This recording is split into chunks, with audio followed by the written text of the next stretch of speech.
Welcome to our Fred Olsen Braemar cruise ship tour. Starting at the top, we're going to work our way around the ship, and we're also going to put links in for our cabin tours too. Starting at the upper sun deck, this is the place for the serious sun worshippers. You can get to the upper sun deck via the observatory or a staircase at the end of the pool deck. There's also a little golf net where you can practice your long drives. It's a much quieter place with loads and loads of sunbeds, and it really is the best place if you want to see where you're going, because you can look straight out over the front of the ship.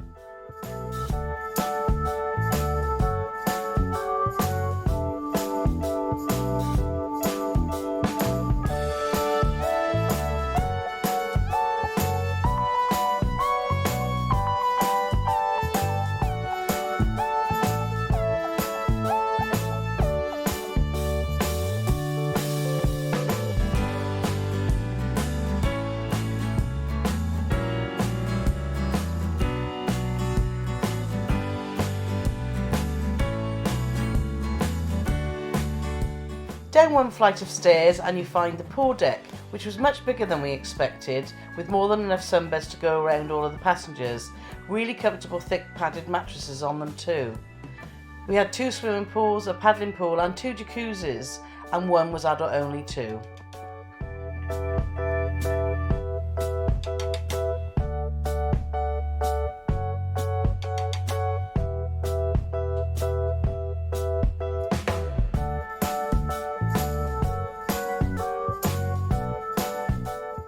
If lying on a sunbed's not your thing, there's lots of comfortable seating in front of the marquee bar.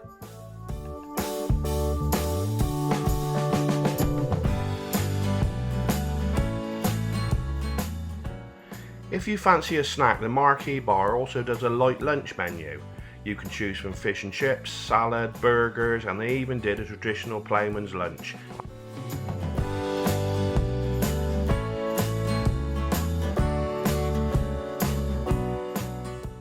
We loved the pool deck on the Braemar. It was never overly busy like we've experienced on other ships. It was a really great place to be.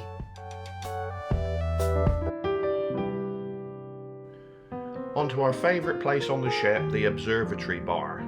Stunning 180-degree panoramic views over the front of the ship, loads and loads of comfortable seating, and it was also the place where our favourite staff member worked, Thittery.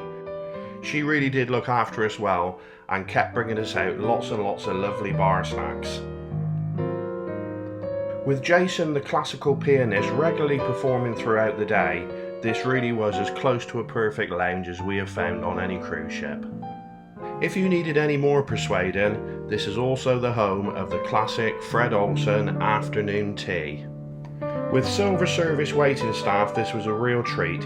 Dainty finger sandwiches, scrumptious cakes, and a selection of fresh warm scones with lashings of clotted cream and jam, all washed down with a fantastic selection of teas from the famous Taylors of Harrogate's Tea House.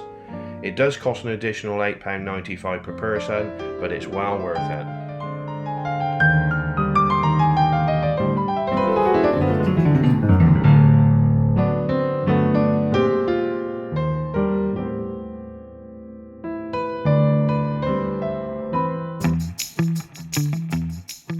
On the same deck, but right at the aft of the ship, you'll find the Grampian restaurant. Classed as one of the 2 main dining rooms, the Grampian offers you a slightly more exclusive dining experience and lovely sea views. It really is a nice place to eat.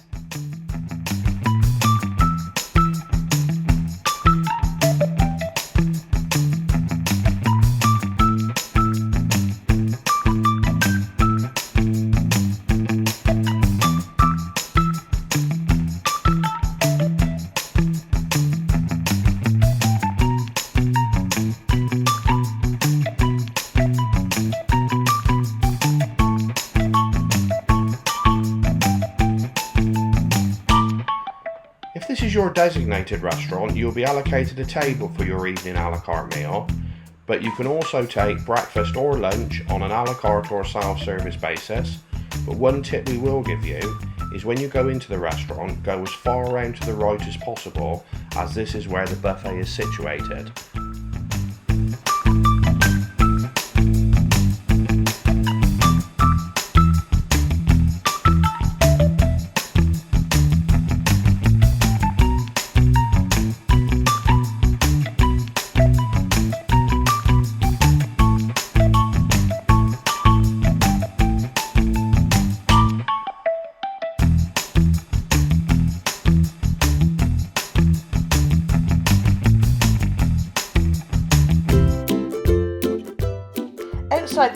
restaurant, the deck leads to the aft of the ship and gives you wonderful views of the wake.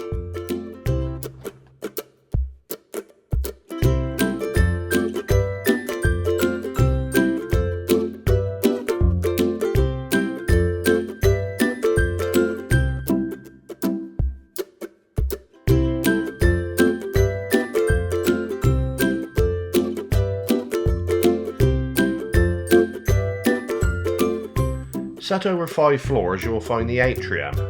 It might not have the glitz and glamour of some cruise ships we've been on, but what it does boast is a 25 metre high mural depicting an old man looking out to sea at a tall ship. Who knows, it might even be Fred Olsen himself.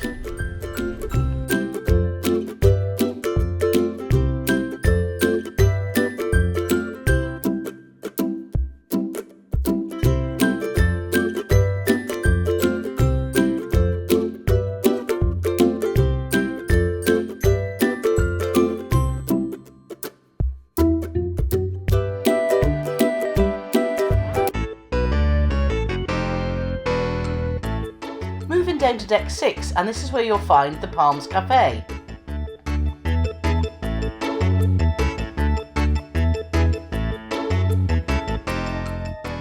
Less formal than the 2 main dining rooms, they're open for breakfast, lunch, self-service afternoon tea, your evening meal and also the late night supper club.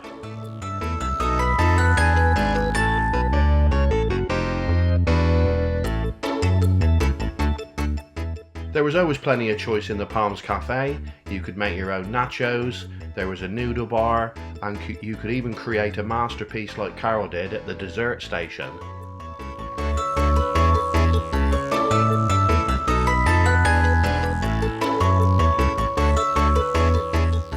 Just outside the Palms is a really nice decked area that overlooks the back of the ship where you can dine al fresco. You can eat here in the morning and in the afternoon, but at 6:30 this turns into another specialty restaurant called The Grill. It does offer some of the best views you'll find anywhere on the ship, and even though we didn't eat here, at £20 a head it did seem like good value. Down one deck and you'll find the Coral Club.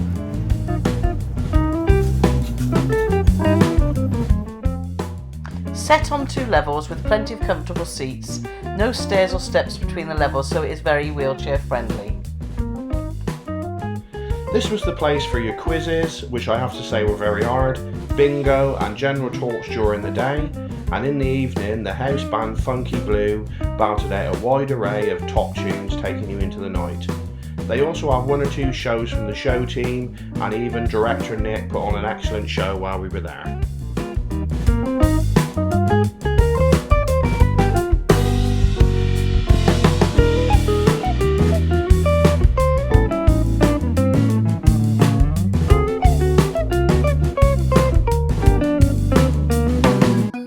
Directly outside the Coral Club is an excellent sitting area where we spent a lot of time.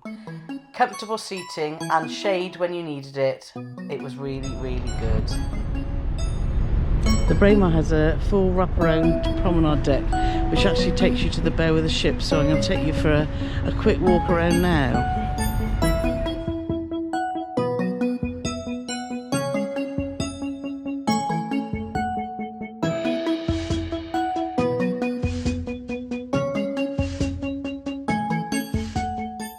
Everybody loves a promenade on a cruise ship, and the Braemar really didn't disappoint. Our favourite part of the promenade is you had full access to the bow of the ship, allowing you to have that king of the world moment. We spent a lot of time here, especially for sailings. This is us sailing into Amsterdam. It was also the perfect spot for sunsets at sea.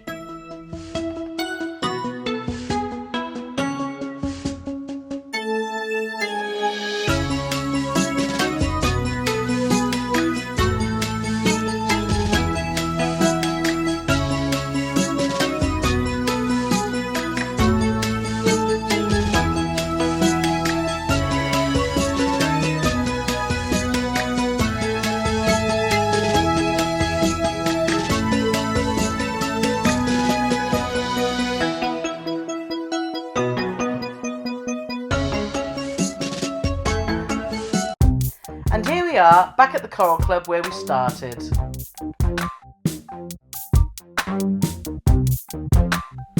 Just outside the Coral Club you'll find the lifts, and just past there is reception. And I gotta say they were exceptional, even coming up with a little toolkit to help us mend Carol's broken glasses. Continuing on from the reception, you'll find the shops and the photo gallery. At the centre of the ship on deck 5 you'll find the Bookmark Cafe. This is also the home of the small but perfectly formed casino, which as you can see it only consists of 2 tables, but I must admit every time we walked past in the evening it was always very popular. If specialty coffees or handcrafted cakes and chocolates are your thing, you'll love the Bookmark Cafe. Lots of comfortable seating and always very popular in the mornings. It did seem like a perfect place for some quiet relaxation. There are also coffee and chocolate packages available on request. Boxes of specialty chocolates are also available gift wrapped, making a lovely present for the chocolate lovers you've left at home.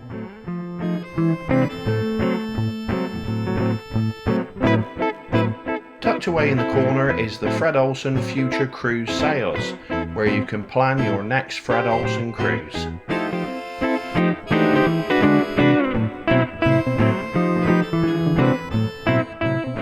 Next to the Bookmark Cafe is the library. If you fancy a bit of peace and quiet, this is definitely the place to go. Lots of comfortable seating and a very strange centrepiece of a giant coloured sculptured head. If you fancied contacting the outside world, the Wi-Fi in the library was excellent. It was also a good place to sit and plan the rest of your day using the Fred Olsen app. For more information on these, click the links above.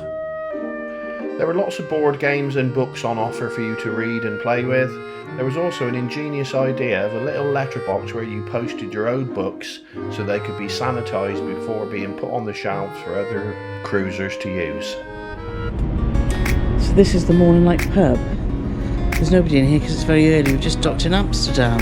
But this is a great little venue for pre-dinner, after-dinner drinks, but they also have live music, normally in the corner over there with a guy on doing acoustic stuff with a guitar. It was very, very good. Also very good service in here, and you get Twiglets, peanuts or Bombay mix with your drinks, which is great. And this is why it's called Morning Light. It was bought by Fred Olsen. This is his largest sailing ship. He bought it in 1891.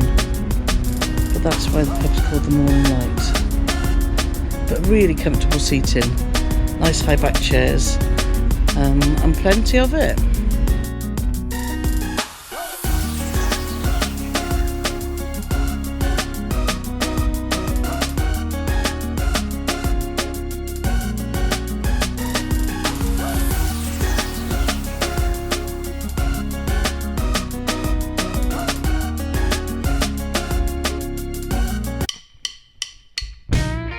Seating 450 people, the Neptune is the main show lounge.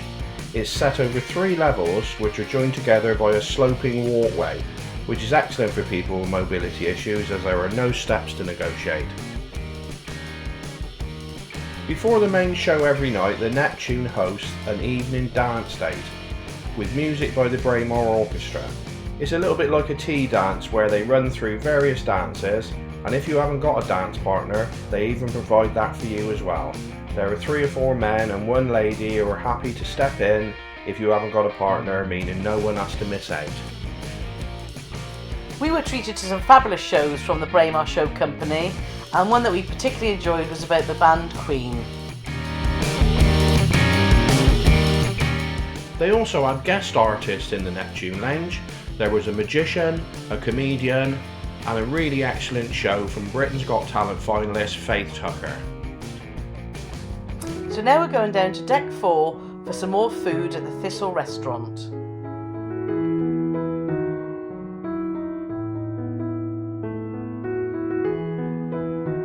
This is the main dining room providing breakfast and lunch. There is a small selection off the menu, or you can choose to help yourself to the very wide selection available from the buffet.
One thing you really must look out for is the Fred Olsen seafood buffet lunch. We've been to far more cruise ship buffets than we should have, and this is the most spectacular spreads we have ever seen. Dinner has 2 sit-ins, 6:15 and 8:30, and this comes in the form of a 5-course a la carte menu. Because it's fixed sit-ins, you get the same table and the same waiters every night, which we really enjoy. You really get to know your waiters, and we had lots of fun banter with ours. The service and food in here was excellent throughout, and we really must give a big shout out to our waiter Porn, who was fantastic. We were treated to some fabulous ice sculptures too. There is a very well equipped gym on the Braemar. We came and had a look around. Maybe next time we'll use it.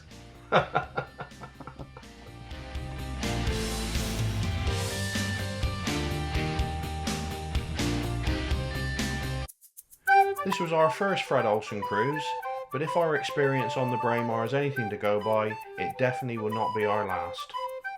We hope you've enjoyed our tour of the lovely Braemar. Now watch these videos next.